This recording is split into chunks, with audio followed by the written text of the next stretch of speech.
Bright kids who can point out San Jose, San Francisco from the world map struggle to point out where is Siachen, where we have been fighting for the last 3.5 decades. I'm sure you guys all know where Siachen is, right? It's only those kids who don't know. While in the past, our lack of knowledge of our own army would have been shameful and sad, right now it is suicidal. And let me tell you why. When I joined the army, I came from a fairly conventional background, a South Indian family, and we had this whole construct of jhuta and you can't drink from someone else's cup or eat from someone else's plate. And it was more to do with, I think, tradition rather than caste or discrimination. But you had a sense that you were different from the others. So imagine my shock that when I joined the army, we were given this one enamel mug. And that mug was your coffee mug, it was your shaving mug, it was your bathing mug, and it was your, every other mug. You got it. And then it got a little worse because it's a regulation issue. So despite scratching your name on it, they would get interchanged. And so you could be drinking your coffee from someone else's every other mug. And that might sound weird to you, but for us it was battle inoculation because before you knew it, someone else's blood could be coursing through your veins. When a soldier is wounded, he doesn't really care whether he's getting the blood from a Christian, Muslim, Sikh, Jat, Maratha, it doesn't really matter. And that way, the Indian Armed Forces is an amazing place. For example, the 1st Sikh unit, the 1st Sikh battalion is one of the oldest and the most decorated units of the Indian Armed Forces. This was the unit which was airlifted in October 1947 to stop the Pakistani Lashkars who were raiding Kashmir.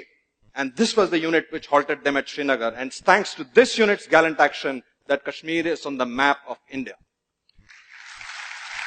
This unit of the finest Khalsa warriors is led by a Muslim commanding officer. And he leads them not only in battle, not only in exercises, he leads them in the Gurbani every day in the Gurdwara. Or take the case of 3Jar. In 1965 operations, they were tasked for one of the most difficult tasks, which was the capture of a location called Dogre. And that battle has gone down in the annals of Indian history as one of the most tough battles ever fought because it was street to street, room to room, hand to hand. But Dogre was so pivotal for that operation that when their Anglo-Indian commanding officer, Lieutenant Colonel Desmond Hayes, spoke to his men and explained to them the importance of that particular objective, he told them that we have to be in Dogre by nightfall, dead or alive. And after giving them the briefing, he asked his Jat troops in his clipped Haryanvi, Susre, aaj raat ko 3 Jat kahan hogi? And the troops shouted back, Dogre, Dogre. He wanted to make sure that the troops understood that the mission was larger than the leader. And then he asked them, Oh Susre, agar Shio Saab ne goli lagi, to phir kya karoge?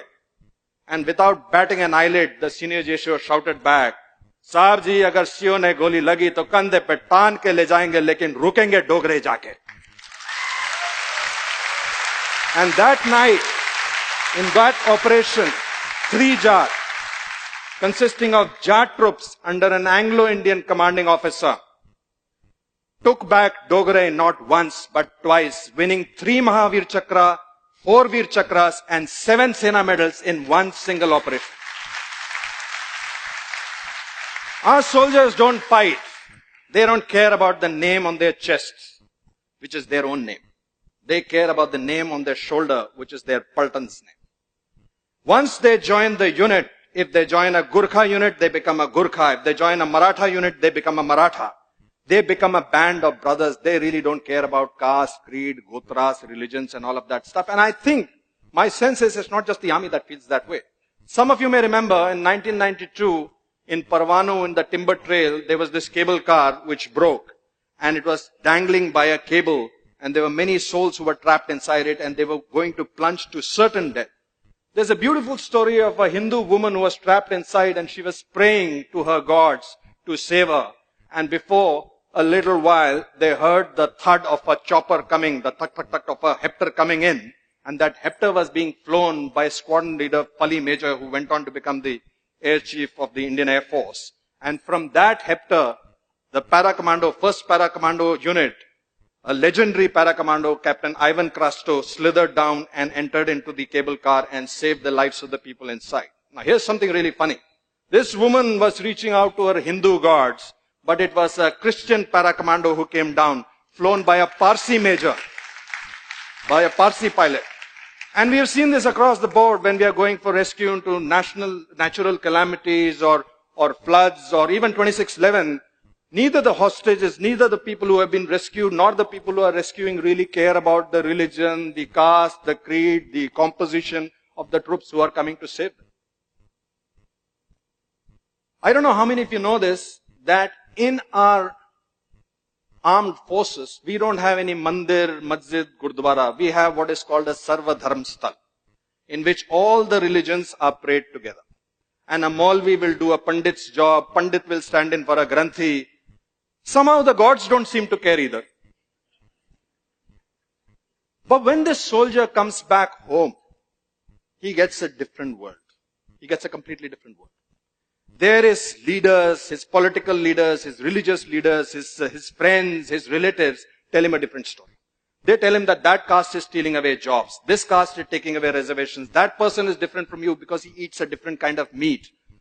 They tell him that you have to be our caste first and an Indian later. Ladies and gentlemen, soldiers don't fight with weapons. They fight on a moral high ground. Soldiers don't go into war because they hate the enemy in the front. They go to war because they love their countrymen in the back.